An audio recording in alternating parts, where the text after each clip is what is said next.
¿Alguna vez has creado una historia? ¿De qué trataba? Muchas veces podemos crear historias que nos llevan al pasado, historias fantásticas o historias de lo que nos ocurre a diario. Muchas veces estas historias nos ayudan a reflexionar. Teniendo en cuenta esto, te proponemos que elabores una historia sobre alguna situación cotidiana en la que se toman decisiones.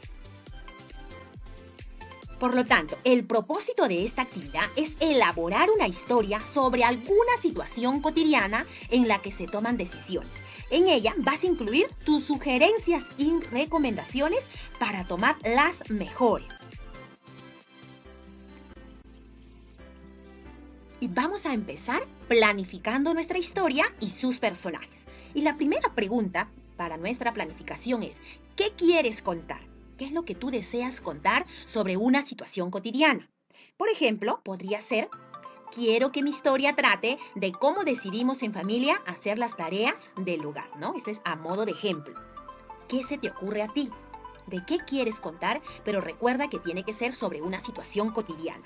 La segunda pregunta de planificación, ¿qué personajes participan o qué personajes van a participar y cuáles son sus características? Y aquí también te mostramos dos ejemplos. Uno de los personajes es mamá. ¿Y cuál es su característica? Alegre, cariñosa, le gusta bailar en casa. Otro, el hermano.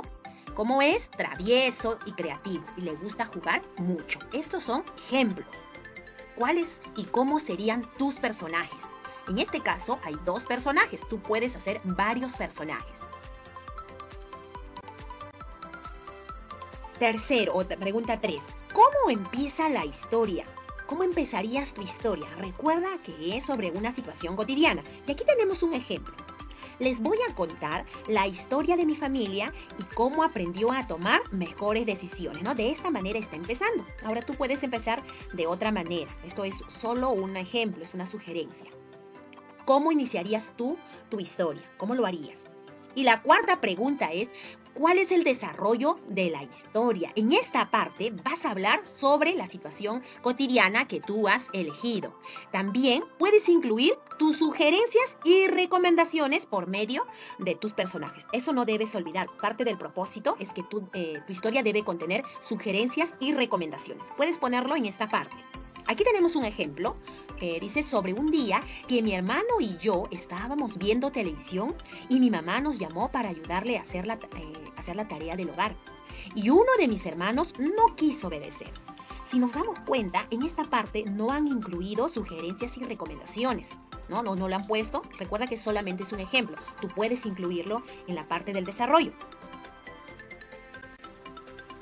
Quinto, ¿cómo termina la historia? ¿Cómo va a terminar tu historia? Y según los ejemplos que estamos poniendo, aquí han puesto, al final, mis hermanos y yo, por mutuo acuerdo, nos repartimos las tareas del hogar, ¿no? Ya han dado alguna solución. Mi hermano se encargará de, ¿no? Y seguramente mencionará cómo se han repartido las tareas.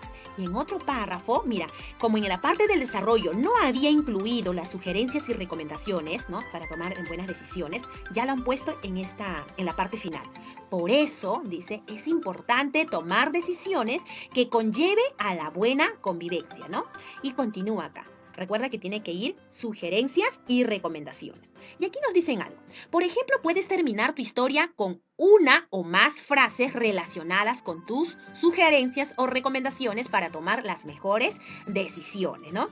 Según los ejemplos, nos han puesto en la parte final, pero recuerda que también puedes poner en la parte del desarrollo. Lo importante es que tu historia debe contener todo lo que hemos mencionado para lograr el propósito de la actividad de hoy.